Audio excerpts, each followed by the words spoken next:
Hello folks, Jonathan Milam here. I have got a Bach Stradivarius from Elkhart, and the things that make this Strad different from most is it's a large bore. First time I've had the 25 Bell, which is, to my understanding, the smallest flare of the Strads, offsets the large bore. So it is a 25L. I guess they'd call it a 180L25. But very, very nice horn. It has had some bell damage. It has two patches, which it proudly wears. I think this is preventative.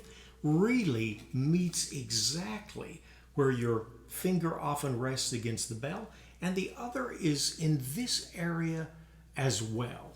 And I can proudly mention these, as well as just a little bit of deterioration in the lead pipe, because I don't think I'm going to let this horn go. I like the way it plays. And I've always thought I was a smaller bore guy, and I do enjoy medium bore horns, but I like this one. Now what I'm going to do, I'm going to play this first of all with its factory tuning slide.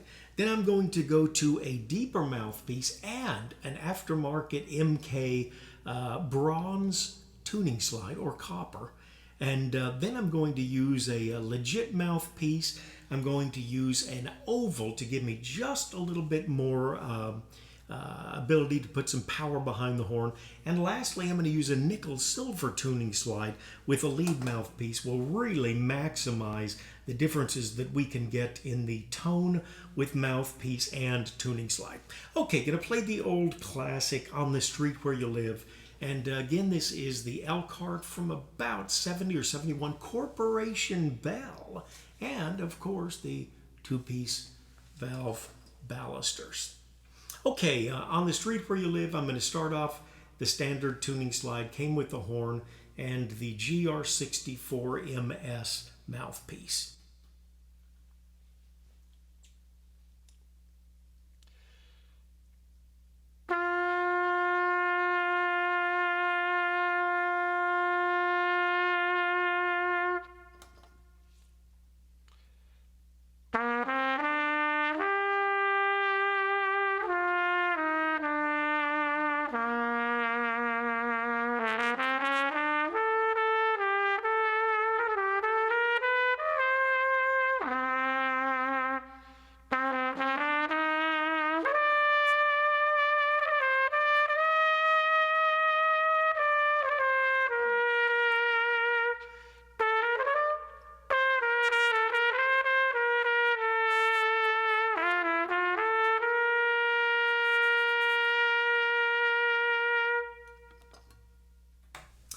I like that. And at this point, let me mention it's never too early to give the thumbs up.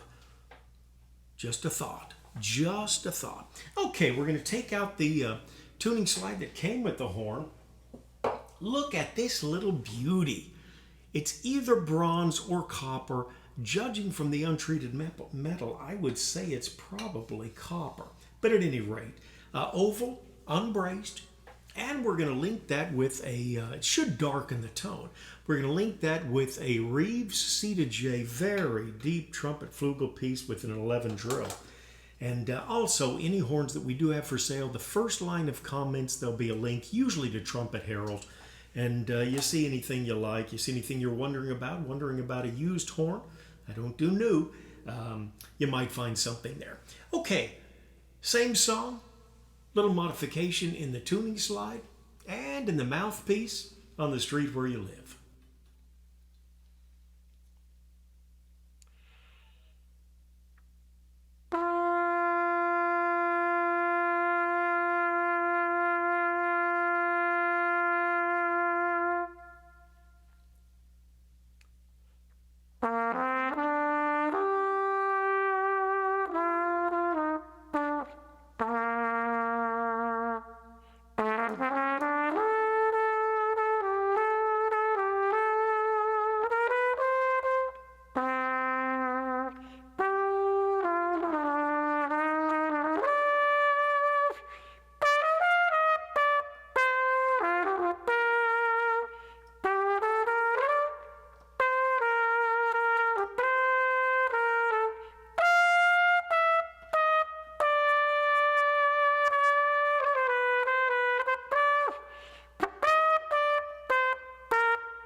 All right, put a little swing in there for you.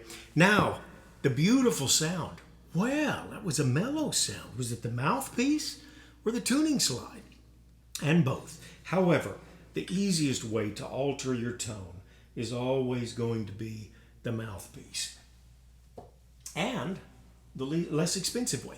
Okay, the next tuning slide I'm going to use, I was told by the guy that sold this to me, oh, it's definitely nickel silver, but I think it's brass with a nickel silver finish on the crook. But nice open feel to it, does have a brace, unlike the last one.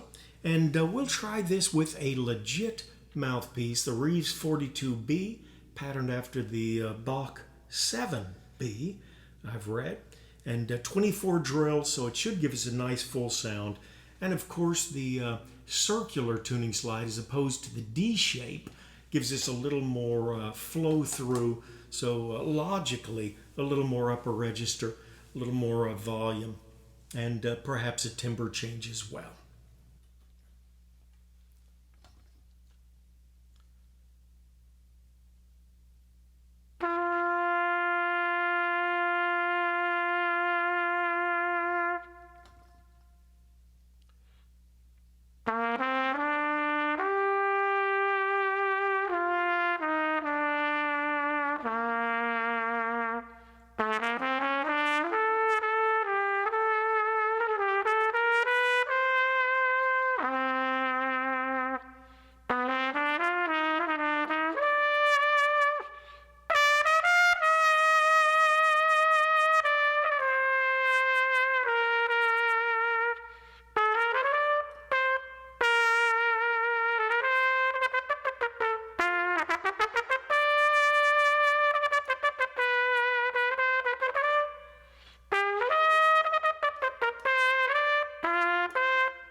Okay, we were going to try and go legit.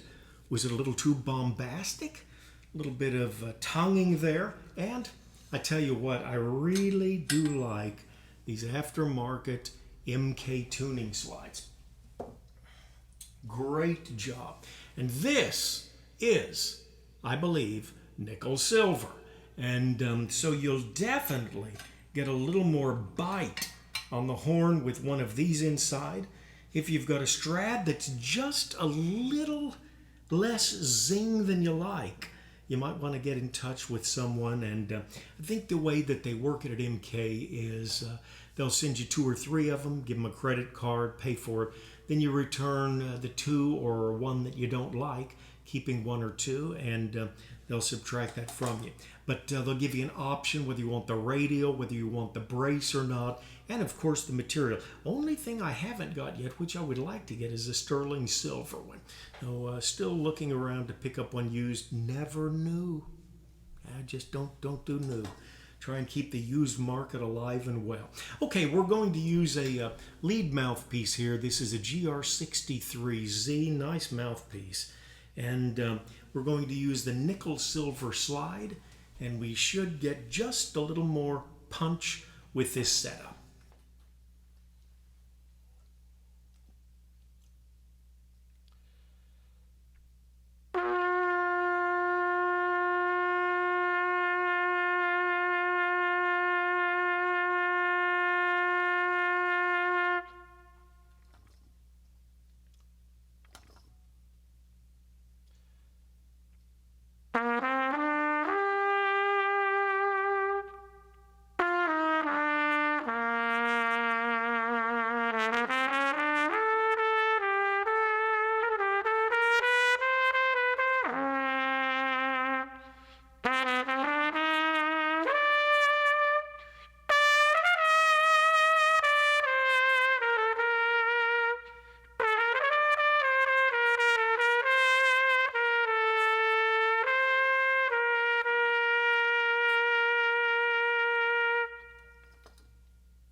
Okay, we'll do just a little more in range in a moment. What did I want to mention about this? I've had a number of Strads. I've probably had 20 to 25. For years, when I started playing again in my mid-40s, I guess it was, late 40s. I just wanted to check out horns, and I switched horns and mouthpieces so much for the first 4 or 5 years. Sometimes I wasn't sure what was going on, but I'm an incredibly curious person, just wanted to experience things. I've settled on mouthpieces pretty much. I've got mostly GR that I'm playing, but I really do like some of the Reeves pieces that I've got, and I've always liked Strads. I don't think I've had a bad Strad. Now, some have been better than others, but I don't think I've had a bad one. And the thing about Strads that really amazes me is the ones that I like best are the ones that have been used the hardest. I don't do all that great with a horn with 100% compression. Not sure why not, but either did the great Mendez. So if there's a little bit of leakage in the valves, I can deal with that. Nobody wants a horn without compression. But I just like used horns. I do much better. I've bought a few new ones over the years, and I prefer used. Okay, we'll try and give a... Oh, one thing I did want to mention. This horn, they reversed the brace here. And so you've got a longer bell slot, by about 3 or 4 inches probably, with the potential to vibrate here. I don't move that much air through a horn. But nonetheless, this GR mouthpiece is so well done. A little shallow on the edge, but a nice size throat. I do not bottom out on this. And actually, I was playing yesterday in the bottom range. It's not the sound that you'd want. It's not made for that. But with a good GR mouthpiece, you can do just about anything.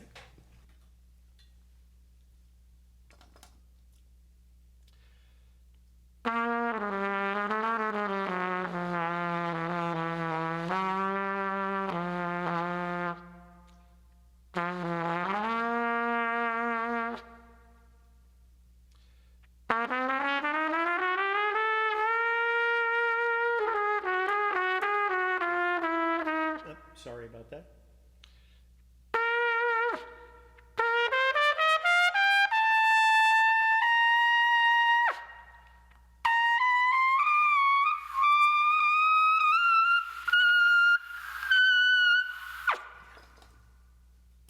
We got a G there, which is a little bit unusual. Usually I top out about F, and it's nothing to write home about.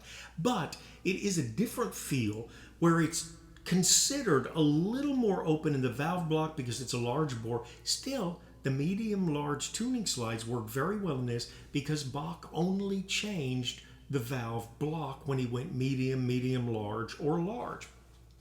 I've avoided the 25 for years because I thought I liked the ML medium-large so well.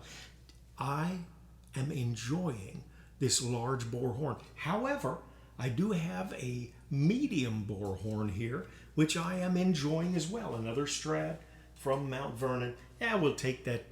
Give me a little more modest mouthpiece. I actually have better range with a standard mouthpiece because I don't use the lead mouthpieces that much. This is the Mount Vernon with the medium bore. And to open things up just a little bit, we'll put this, it's a brass, but it is an oval tuning slide in the old Mount Vernon. And away we go with the GR 64 MS.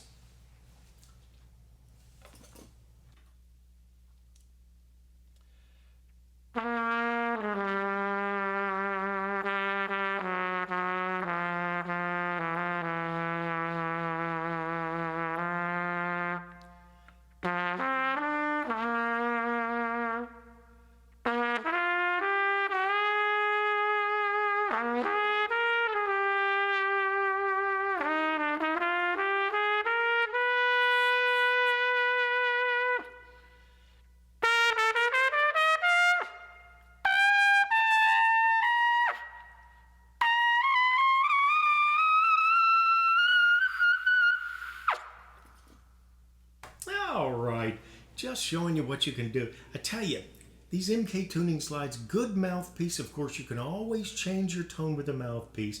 And these slides certainly do give you a little bit of an option as well. Okay, we've gone 15 minutes, longer than I expected to go. Hope you've enjoyed this. The different mouthpieces with different slides. And it's just always something we can do to spend time together. Appreciate the comments, questions, thoughts.